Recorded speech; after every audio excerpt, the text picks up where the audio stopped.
kill me, man! Don't kill me! Don't kill me, man! I'm not going to kill you. I want you to do me a favor. I want you to tell all your friends about me. What are you? I'm Batman. Hello everyone, thanks so much for joining me here today as we get to talk about one of my favorite subject, comic books. My name is Jose. I love comic books. I love talking about them. I love sharing them with you. Feel free to follow me on social media if you would like. Links are in the description below. I've also posted a link to this story where you can get plot synopsis and character bios. So we are going to be looking today at Batman number 232. From way back before even I was born. June of 1971. This is written by Dennis O'Neil, rest in peace, and penciled by Neil Adams, also rest in peace, and inked by Dick Giordano, also rest in peace. The three made a memorable tag team for a while, and were the defining writers and artists of Batman during the early 70s. So this is the first appearance of Ra's al Ghul, the Demon, and we have a stunning cover here.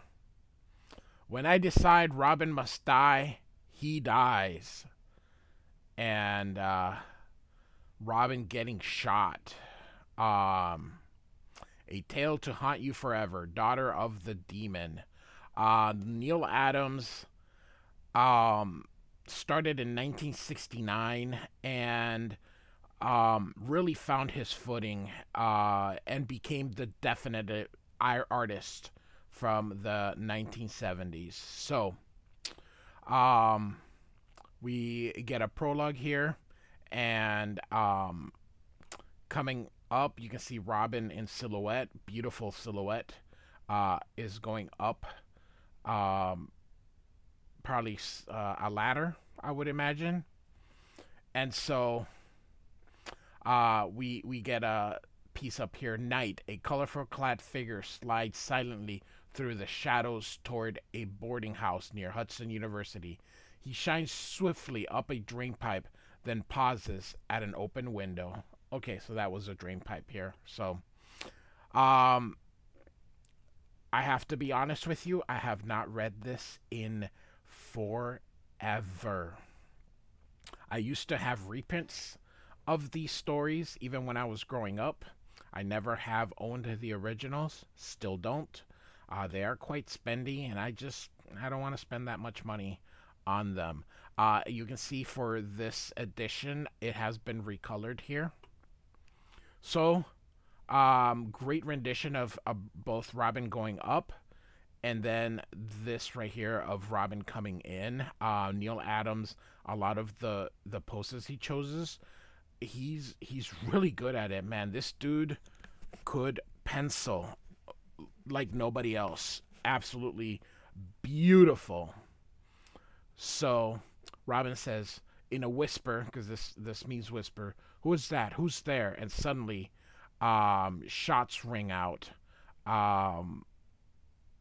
hitting him.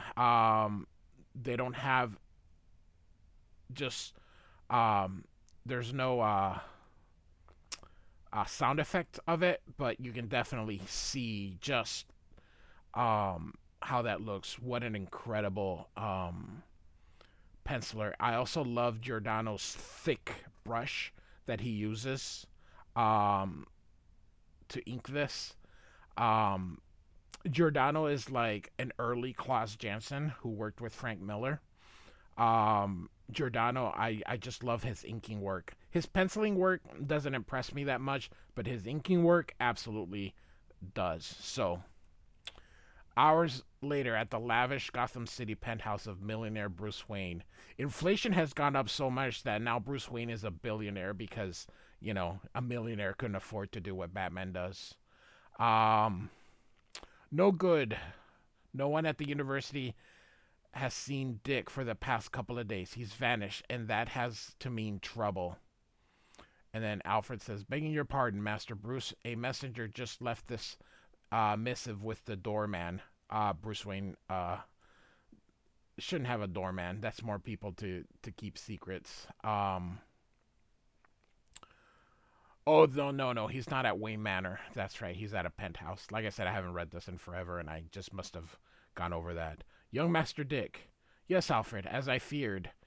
He's captive, or worse. And it says here, Dear Batman, we have robbed him. Save him if you can. Again, Denny O'Neil is a very good writer in his own. And then, of course, here is the tag team of Neil Adams and Dick Giordano. Daughter of the Demon. The dread Batman is no stranger to peril, for he has pitted his strength, courage, and intelligence against the deadliest of foes, the most ingenious of criminals, yet no quest has ever taken him closer to the search, to death, than his search for the Daughter of the Demon. So, alright, and so it's just awesome just seeing Batman get dressed here. Cancel all my appointments, Alfred. I'll be unavailable to everyone. Bruce Wayne will have to vacation if the Batman is to find his ward. May I ask, sir, where you are bound first? And so, great panel here. Absolutely masterful. Beautiful, beautiful. I want to run a full analysis on the note and photo. For that, I'll need the gear in the Batcave. A hasty trip to an estate in the suburbs, and then seeing my ancestral home so dark, as closed as a vault, gives me nasty chills. Perhaps Dick and I should never have left the old place. So, apparently he has left Wayne Manor at this time, so... But times change, and people must change with them. The original concealed entrance to the cave still works perfectly. I built it to last. As I built everything, beginning with the best parts available and ending with plenty of sweat. And so, here off panel, welcome home, Bruce Wayne, or shall I address you as the Batman, says whoever's off panel. You can see that this has been retouched up to that part I don't like. So, of course, we have Ra's al Ghul. At the sound of an icy, penetrating voice, the caped man whirls. And, who are you? How'd you get in here? For those of you who have watched Batman the Animated Series, I absolutely love the voice used for Ra's al Ghul in Batman the Animated Series. So when I think of his voice, this is what I think of. Just like I think of a Batman as Kevin Conrad from Batman the Animated Series. So Ra's al Ghul says, to answer your question, I'm presently known as Ra's al Ghul. You shall be seeing much of me.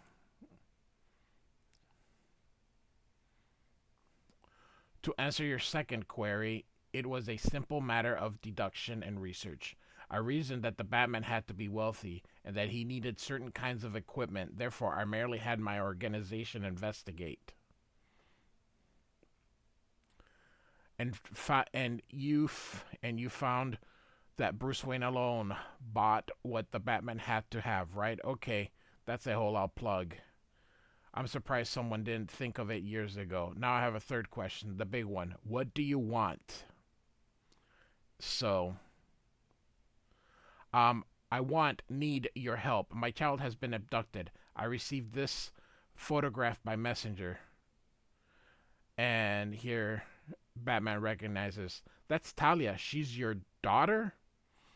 And so, you see this here. Dear Ra's al Ghul, we have your daughter. Save her if you can. So cheesy. And so, so here it says, the Batman saved Talia's life in Den of the Death Dealers in Detective Comics 411. And she returned the compliment by slaying the murderous Dr. Dark, the editor. So, we have covered that issue. So, apparently the girl was taken by the same person who has my ward. We have a mutual problem. So, Ra's al Ghul says, Talia spoke highly of your abilities as a detective. I trust her judgment without reservation. If anyone can seek her out, it is the Batman. And so Bruce says, let's hope you're both correct. For openers, I'll examine the pictures under a microscopic spectrograph. There may be traces of dust that can give us a clue. And so, for the better part of an hour, the world's greatest detective bends to his task. Then, you smile, Batman. You have made a discovery. I think so, says Bruce. Yes, unmistakable bits of a certain herb, when used in ceremonies of a far eastern cult of killers. They're called the Brotherhood of the Demon. I recall that they're currently located in Calcutta. And Raj says, we shall proceed to India immediately. I have an aircraft waiting nearby, says Raj. And Batman tries to go along, but Ubu doesn't agree that and says, infidel, my lord Al Ghul leaves the chamber first. And he's like, okay, friend, you've made your point. And Raj says, pray forgive my guard Ubu. He is trained to my complete service and a trifle overzealous. And Batman thinks he's that all right and strong too. So they're in an airplane here. Soon the oddly mixed trio is winging over an ocean, and inside the luxurious jet.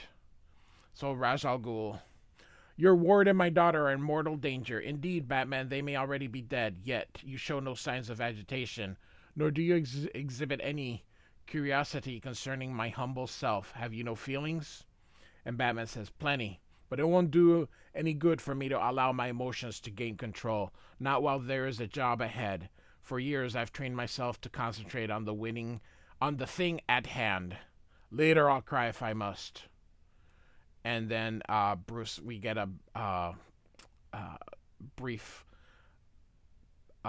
mention of his origin here. Cry, yes, there have been tears in my life. And so we go through the whole killing of Bruce Wayne's parents here, drawn beautifully by Neil Adams, and how, he used that to basically become Batman. A great, just absolutely great. They should use this Neil Adams bit in every Batman story to tell. And then, of course, the origin of Robin, or Dick Grayson Robin, because we've, of course, had several Robins here. So,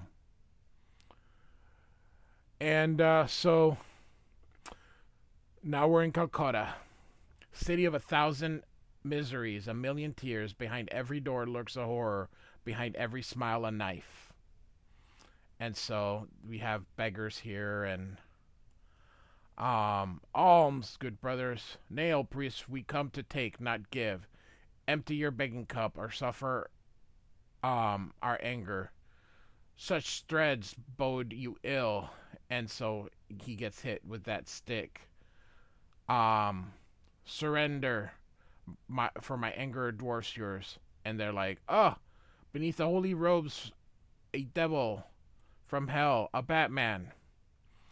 And Batman punches him in the groin. Stupid waver of sticks, your weapons mean nothing to me. It only increases my fury. So Batman grabs him. I would have information of you. Where lurks the Brotherhood of the Demon? I dare not answer. The Brotherhood would have my life. And so Batman says, fool, you think I will not speak truth now? And the guy goes, stay your fist, please. The Brotherhood hides at the end of the Alley of Widows. So Batman leaves them and says, well done, detective, says Ra's al Ghul. It was a long shot. That had attracted someone who had the information. Fortunately, it paid off. The Alley of Widows is on this very avenue, says Ra's al Ghul. Once more, I warn you, infidel, the master goes first. Easy, big fella, says Batman. I'm not trying to be pushy. Kindly forgive Ubu's devotion. That must be it. As Napoleon once remarked in private conversation, waiting is the medicine of the weak. And so, quiet, isn't it? Maybe too quiet, as they go ahead and see here. And you notice that Ubu and Raj Al Ghul are waiting. That's important for later. And so here comes a leopard um, attacking Batman. And so Batman fights the leopard and ends up killing it, which I don't think Batman would kill the leopard, but it is the 70s. He's a little bit more rougher. The newer Batman's a little bit more gentle. He'll punish criminals and stuff, but he definitely won't try to kill um, an animal like that. So, panting, the Cape Crusader stands as Ra's al Ghul murmurs, "Excellent, detective. Is there no limit to your prowess?" And he says, "That leopard was trained. Someone taught it to act as a guard. The question is, what's worth guarding? Nothing in this place except the desk, and nothing in the desk except this map, a chart of the Himalayan mountains. There's something interesting. A faint scratch on the paper, as though someone with a long fingernail traced a route. I assume you can find us a mountain expedition. If you can't, of course, we'll begin immediately." And Batman goes, "Oh, lest I forget, after you." So, all right. So now we have Mount Nanda Devi of the mighty Himalayas, and so here we can see like kind of like a Mount Rushmore, a carving into the mountain. And it hasn't snowed for several days. The trail is clear, says Batman. "Yes, the abductors obviously brought your ward and my daughter up this way." So,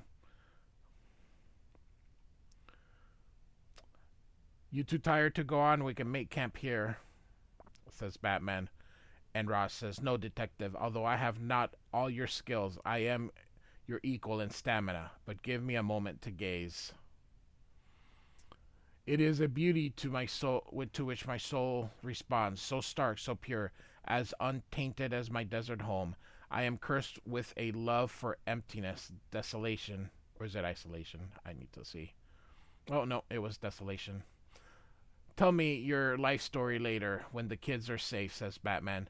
"These foot and handholds have been hacked from the ice recently." So, "Our paths lead up, far up. We'll have to move fast, reach the ridge before nightfall. I've had some experience scaling cliffs. I'll lead unless Ubo objects. I defer to your prowess, detective, gladly." And so the three make their way up. And so someone's watching there with a rifle and shoots. And it looks like he hits Raj. So Al Ghul's out of it, and I'm a perfect target. No cover, no chance to run. Soon that sniper will find the range, zero in. Bullets are already coming closer as one hits right there. Ubu's got himself and Al Ghul to the ledge. They're safe for the time being. That leaves me free to take my insane chance, the only one available. Got to get out of these ropes. Next, I'll ditch my heavy parka. It may impede my fast movement. And as it falls, it may distract the killer for a single moment I need to brace my feet and leap. So, great series here, just showing from here to the center to here with the gun right here. Absolutely remarkable. And so, the sniper goes to look, and underneath is Batman, who catches him, punches him, and knocks him out.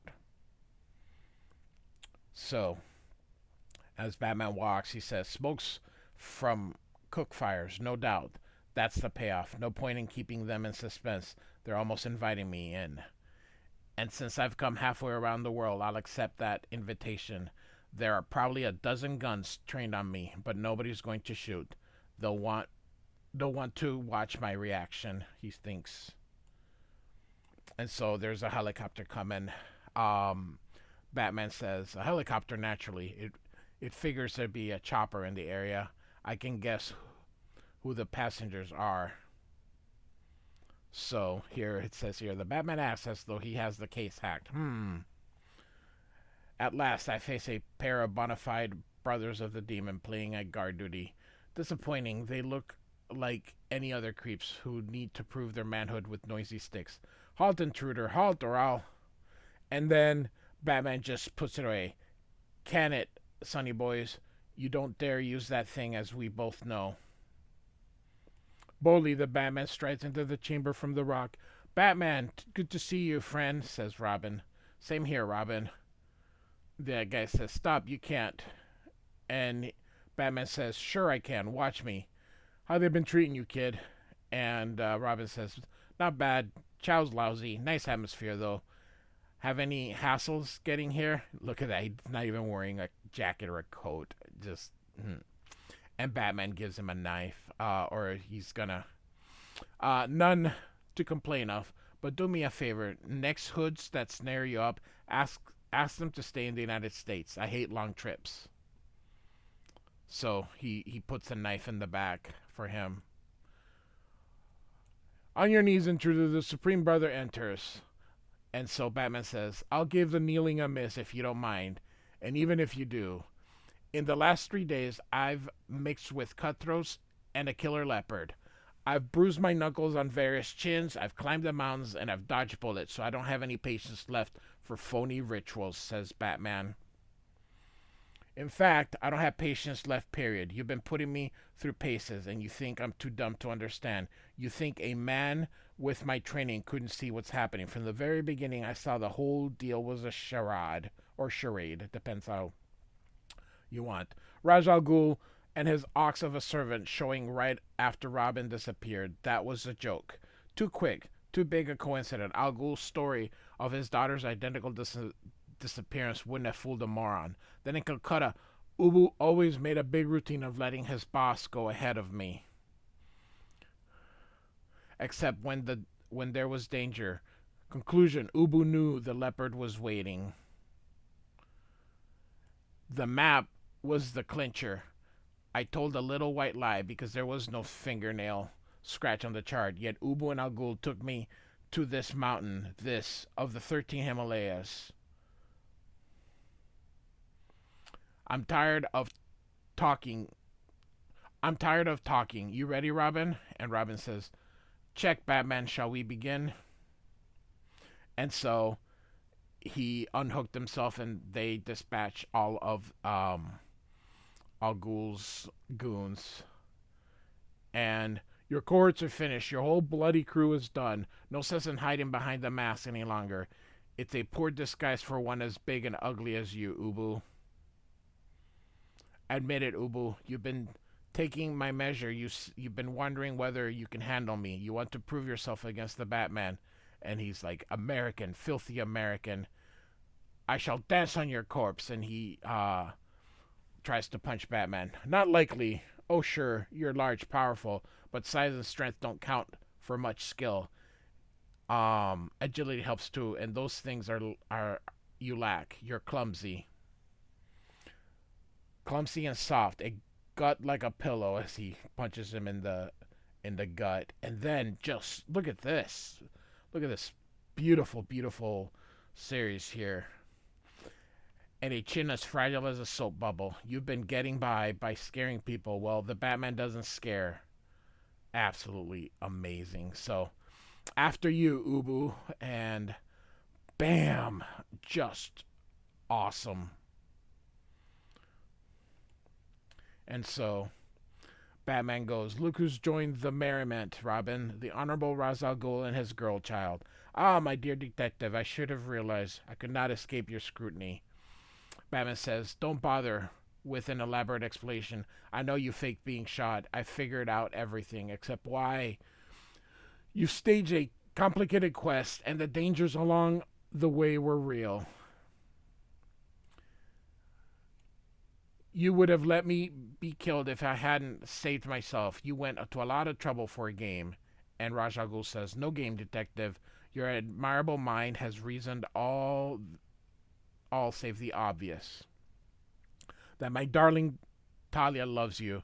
My organization is vast. I consider retiring from my activities. I had to satisfy myself that you are a worthy successor to me, a worthy son-in-law.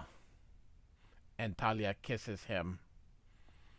Who knows exactly what Ra's al Ghul and his lovely Talia are planning next? Certainly not Batman. More to come soon. So, thus endeth our tale here. So, Batman 232 from 1971. Like and subscribe. Thanks for listening. Goodbye.